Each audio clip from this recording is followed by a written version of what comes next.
पिंड दा नाम क्या दस्या सी? राकेश कुमार। नहीं, पिंड दा नाम की दस्या? बीड़ा। इस समय हम बीड़ा में हैं। बीड़ा चंबा से 16 किलोमीटर की दूरी पे है और आप देख सकते हैं पीर पंजाल के पहाड़ियों के बीच एक बहुत ही अनूठा प्रयोग हमें अभी देखने को मिला है।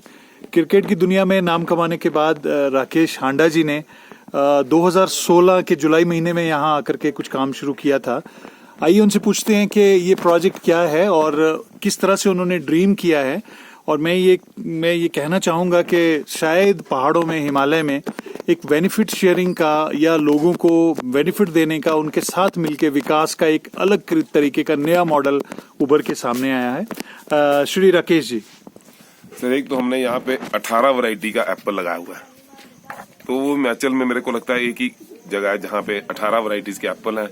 3 वैरायटीज की हमारे पास नाशपाती है, 3 वैरायटीज का प्लम है, अनार है, नींबू है, गलगल है, पीकन्स हैं और बाकी और भी फ्रूट है सारे, पीचीज हैं। और अभी मेरे पास रोजेज की 120 वैरायटी है और 180 वैरायटी जो मेरी लॉकडाउन के चक्कर में पीछे रुकी हुई है। और उसके बाद मेरे पास जो वेजिटेबल्स की वैरायटी वो भी सारी इंपोर्टेड है। कलर्ड मेरे पास कॉलीफ्लावर है और टोमेटो की वैरायटीज जितनी भी है सारी ये इंपोर्टेड वैरायटीज है। और उसके बाद मैंने ये जो प्रोजेक्ट है ये मैंने एक हमारे दोस्त से उनसे पहले 30 बीघे ली थी। उसके बाद आसपास के जितने फार्मर हैं इनको मैंने इन्वॉल्व किया और इनको इन्वॉल्व करके अब सारी लैंड पे करीब 100 बीघा है जिसपे हम एग्रीकल्चर, हॉर्टिकल्चर और सारा फ्लोरिकल्चर कर रहे हैं। और मैंने इनमें सब फार्मर्स को इन्वॉल्व किया हुआ है। उनको इवन प्रॉफिट शेयरिंग पे भी हैं, लीज मनी भी दे रहे हैं और उनको सैलरी पे भी हैं। और जैसे प्रॉफिट आएगा तो प्रॉफिट शेयरिंग भी आएगी। लॉकडाउन में कितने लोग वापस आए और कितनों को रोजगार यहाँ दिया गया? लॉकडाउन में करीब 100 लोग मेरे पास आए क्योंकि मैंने 3 पानी के टैंक बनवाए 50-50 हजार लीटर के। एक गौशाला बन रही है बहुत बड़ी, फिर और कंस्ट्रक्शन चल रही है। और उसके बाद जितने लोग थे जो धर्मशाला में होटलों में काम कर रहे थे उनको सबको मैंने अभी, क्योंकि उनकी लैंड थी तो उनको मैंने बोला यहाँ काम करना, तो सब के सब यहीं अब्जॉर्ब हो गए। करीब रेगुलर मेरे पास 25 लोग हैं। तो एक मेरे पास गाय का शेड बन रहा है। गौ की बड़ी स्पेशल वैरायटी मैंने साहिवाल की नस्ल की जो 40 गाय मैंने ऑर्डर किया हुआ और गौ शेड भी बहुत बड़ा गाँव का बन रहा है। तो वो 1 महीने में वो भी तैयार हो जाएगा। आपको लगा कि महिलाएं जब काम पे आती हैं थकी होती हैं सुबह का घर का काम करने के बाद, आपने उनकी थकावट या उनकी हैप्पीनेस को बढ़ाने के लिए क्या प्रयोग किया वो भी थोड़ा बताएंगे? क्योंकि मैंने जहाँ रेगुलरली देखता था कि मेरे पास जो 9 बजे जितने एम्प्लॉइज आते हैं वो 6 बजे से गाय का काम शुरू कर देते हैं। पत्ते काटने जाना, उनका मैल को एडजस्ट करना, फिर दूध को चोना, फिर उसको संभालना, फिर 9 बजे उसको पानी पिलाना गाय को, फिर अंदर शेड में करना। तो मैंने देखा जब ये आती है मेरे पास काम करने तो ये तो बहुत थकी होती है। तो मैंने इसका सारा प्रोजेक्ट अलग कर दिया। सबकी गाय भी ले ली और अपनी गाय भी 20 मंगाई और 10 लेडीज को और 3 मेल को मैंने उस पूरा यूनिट अलग कर दिया जिसमें हमने गौमूत्र भी, स्टोरेज भी बना रहे हैं और जिसमें जीव अमृत बनेगा, गोबर खाद भी तैयारी करेंगे और A2 घी की भी उसमें प्रोविजन कर रहे हैं, रेफ्रिजरेशन चिलिंग प्लांट्स लगा रहे हैं। तो वो पूरा प्रोजेक्ट एक अलग प्रोजेक्ट है। और सब्जियों के साथ साथ आपने हर्बल मेडिसिनल प्लांट्स का भी जिक्र किया, उसके बारे में क्या योजना है? आप कुछ हर्बल गार्डन का जिक्र कर रहे थे। मैंने इसी में एक छोटा सा एरिया रखा हुआ है कि मैं टूरिस्ट को चाहता हूँ कि वो आके देखें हर्बल में कौन सी साइट पे, जैसे वलेरियन है तो मैं इसमें जितनी भी इस हाइट पे हर्ब्स लग सकती हैं तो मैं कोशिश करूंगा वो भी यहाँ लगाई जाए, जिससे कि कम से कम लोगों को ये पता चले यहाँ इतनी वैरायटीज की एप्पल्स की वैरायटी है, रोजेस की 300-400 वैरायटी है और वेजिटेबल्स की वैरायटी जैसे बेल पेपर है और कॉलीफ्लावर्स हैं कलर्ड। और उसके बाद हर्बल में मैं चाहता हूँ कि मेरे पास 10, 15, 20 जो इस हाइट पे लग सकती हैं, कम से कम लोगों को उस चीज का भी पता चले कि ये हर्ब भी जो बहुत ज्यादा यूजफुल है। हमने जैसे बात की कुटकी की बात की, पोडोफाइलम की या वेलेरियाना की जो बात कर रहे हैं उसकी सारी जटामांसी या दूसरी वैरायटीज की बात कर रहे हैं, निश्चित रूप से ये उपलब्ध होंगी। इनसे आपको क्या लगता है कि टूरिस्ट को या कमर्शियली क्या बेनिफिट हो पाएगा? सीधा बहुत फायदा है सर, कमर्शियली भी बहुत फायदा है। और मैं चाहता हूँ और भी आसपास के 3-4 विलेजेस को अडॉप्ट करें वहाँ इस चीज को, क्योंकि ये लोग मक्की लगाते हैं जो भी कुटकी लगाए वो डायरेक्ट सेल करे मार्केट में। कुटकी की मार्केट तो लगता है आपको कि है आपके? बहुत अच्छी मार्केट, कुटकी की बहुत अच्छी मार्केट है, बहुत अच्छी डिमांड है उसकी। कुटकी की डिमांड, और जैसे हल्दी हम सोच रहे हैं, हल्दी भी इस हाइट पे अगर लग सकती है तो उसकी बहुत अच्छी डिमांड है। तो ये कुछ चीजों की जिसकी डिमांड, और जो पेरिशेबल नहीं है, जो इमीडिएटली 2 दिन 4 दिन में खराब नहीं होती, जैसे मैं देसी लहसुन की बात भी कर रहा हूँ। जी जी जी। तो जैसे 100 बीघा जमीन, और जमीन के जो मालिक हैं वही यहाँ काम कर रहे हैं, उन्हीं की हिस्सेदारी है, और एक बिल्कुल अनूठा सा मॉडल, अलग सा मॉडल आपने जो ये बनाया है।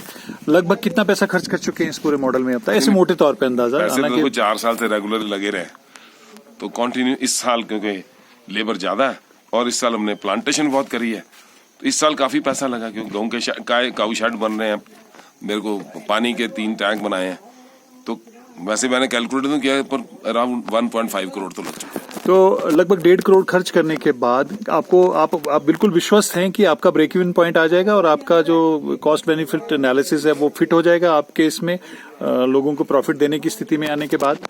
आप मैं आपको कैलकुलेशन, अभी रफ कैलकुलेशन बताता हूँ कि मेरे पास जो हिम सोना वैरायटी लगी है, ये मोस्ट प्रॉब्ली 1 लाख किलो माल निकलेगा। सिर्फ टोमेटो की बात कर रहा हूँ। अगर ये 10 रुपए किलो भी जाता तो 10 लाख का है। और उसके बाद मैं इसमें मेरा जो स्नो पी आया हुआ है, जो 50 किलो अब लगेगा, 50 किलो दिसंबर में, उसकी रेंज बहुत अच्छी मार्केट है।